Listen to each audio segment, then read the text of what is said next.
अस्सलामुअलैकुम फ्रेंड्स, आप सब कैसे हो। मुझे पूरी उम्मीद है कि आप सब अच्छे होंगे और मेरी दिल से यही दुआ है कि अल्लाह पाक आपको हमेशा अच्छा रखे और आप पे हमेशा अपनी रहमतें और बरकतें नाजिल करते रहें।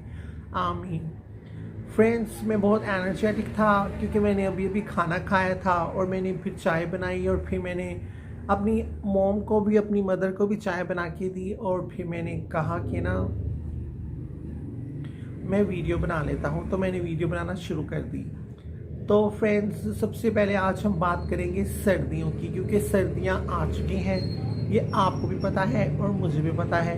मैंने तो बहुत देर पहले का कंबल निकाल लिया था और उसको धोबी से वॉश करवा लिया। वो भी वॉश होके आ गया। तो बहुत देर हो गई, महीने से शायद ऊपर हो गया है या शायद थोड़ा कम होगा। कंबल मेरे पास है।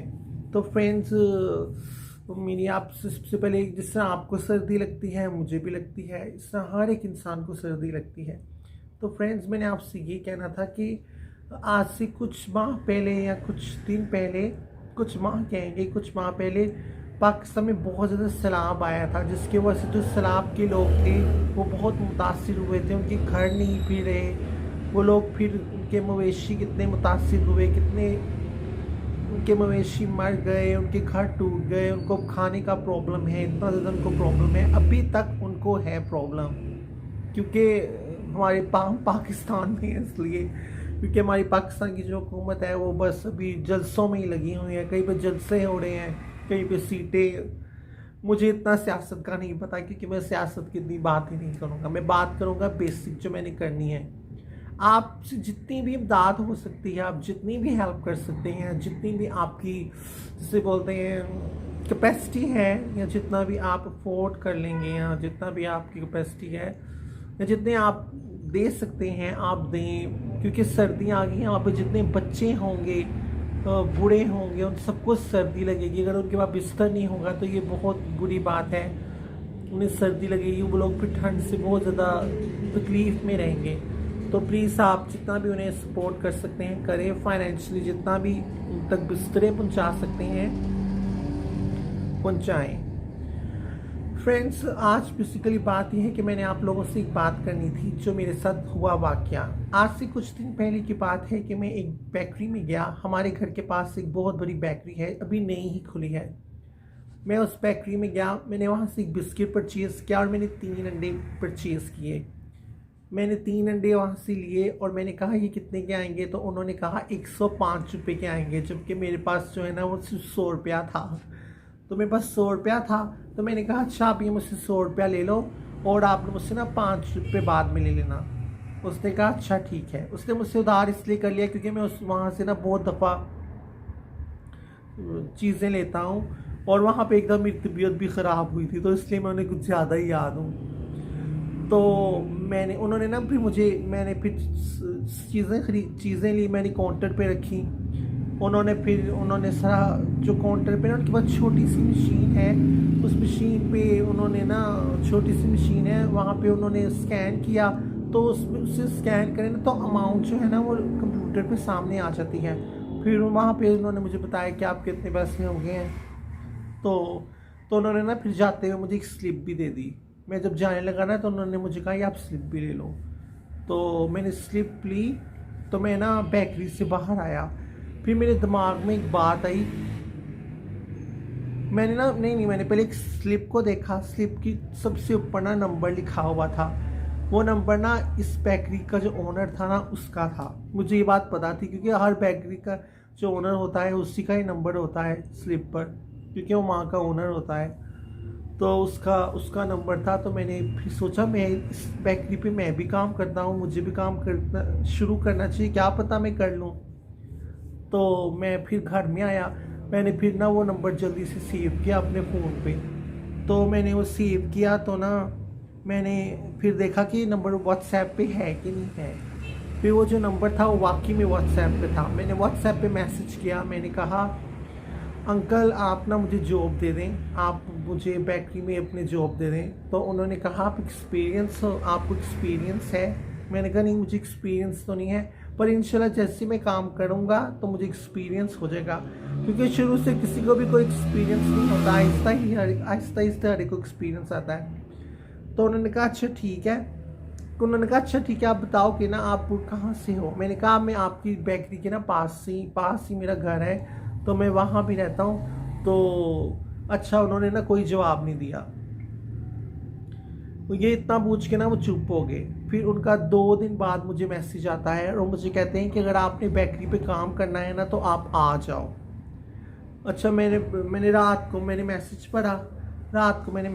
तो फिर मैंने अपने घर वालों को दिखाया, तो उन्होंने कहा अच्छा ठीक है, तुम्हें जाना चाहिए, तुम्हें भी काम करने की कोशिश करनी चाहिए। मैंने अपने दिमाग को बड़ा रेडी किया, बड़ा कि मेरी वहाँ पे तबीयत ना ख़राब हो जाए, अगर मेरी होगी तो मैं क्या करूँगा। मैं बड़ी मुश्किल से मैंने अपने आप को हौसला करके ना अल्लाह के सुपुर्द करके मैं गया। फिर मैं वहाँ पे गया तो मैंने ना एक उनके 5 रुपये भी देने थे पहले के। मैं गया और मैंने बैंक में मैं एंटर हुआ, तो मैंने कहा अंकल वो ना अपने किसी कस्टमर से बात कर रहे थे। मैं गया और मैंने कहा अंकल आपका ना कल मेरे व्हाट्सएप पे ना मैसेज आया था कि अगर तुमने बेकरी में काम करना है ना तो तुम आ जाओ।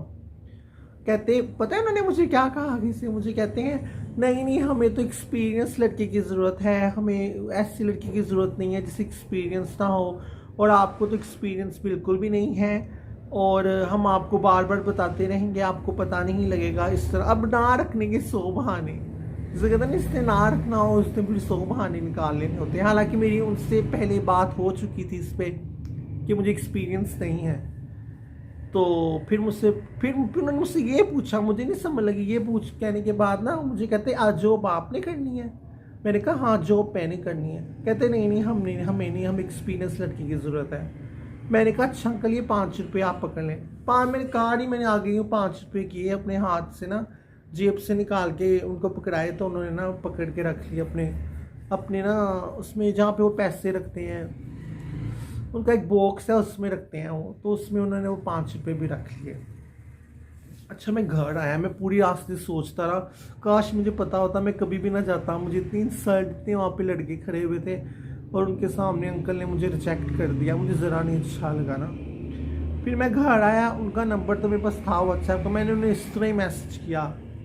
मैंने कहा अंकल मैंने आपसे इतनी एक्सपेक्टेशन लगाई थी, मैंने आपसे इतनी उम्मीदें लगाई थी कि आप मुझे जॉब पे रख लोगे, मैं काम करने लग जाऊंगा, मेरा ध्यान बदल जाएगा और मैं बिज़ी हो जाऊंगा लाइफ में ना। तो आपने मुझे नहीं रखा, आपने मुझे रिजेक्ट कर दिया।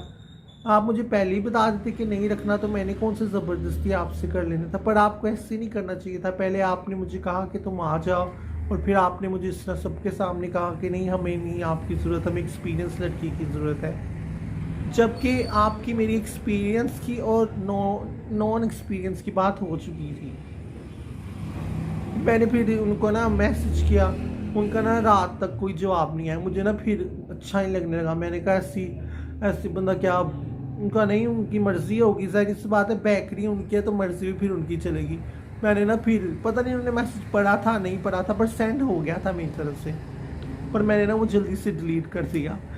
और फिर जब मैंने डिलीट किया फिर उसके बाद मैंने सोचा ही नहीं उस मुतालिक।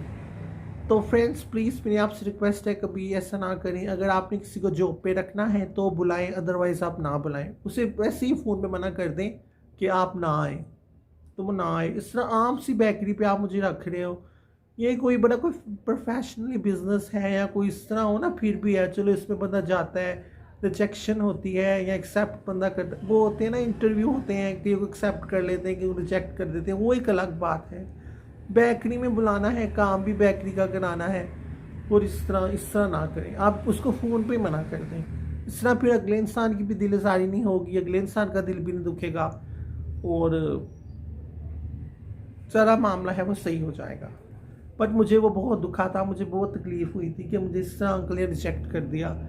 मैं क्या करूं, मेरी बीमारी है ना वो मुझे बहुत प्रॉब्लम करती है। क्योंकि देखें उन अंकल ने ना, मुझे ऐसे लगता है कि अंकल ने मुझे देखा, उन्होंने ना मुझे मिर्गी का दौरा पड़ते हुए देखा था एक दिन ना बेकरी में उनकी मुझे पड़ा था, तो शायद उन्होंने इसलिए सोचा होगा कि इसको दौरे पड़ते हैं इसलिए इसको नहीं रखना। पर अब ये मेरे बस भी नहीं है, अल्लाह पाक का जैसा हुक्म होता है वैसे ही होता है, मुझे पढ़ते हैं तो पढ़ते हैं। अब उन्होंने नहीं रखना तो उनकी मर्ज़ी, अब क्या कह सकते हैं, ज़िंदगी तो गुजारनी है ना, आगे अल्लाह को जो मंजूर हो वही होता है। तो फ्रेंड्स प्लीज़ आप मेरे चैनल को सब्सक्राइब करें, मेरी वीडियोस को लाइक करें और शेयर करें अपने फ्रेंड्स के साथ, अपनी फैमिली के मेंबर्स के साथ, और अच्छी अच्छी कमेंट्स करें। और इंशाल्लाह मैं नेक्स्ट टाइम और अच्छी वीडियो लेके आऊँगा अल्लाह के हुक्म से और अल्लाह पाक के फजल करम से। Okay bye.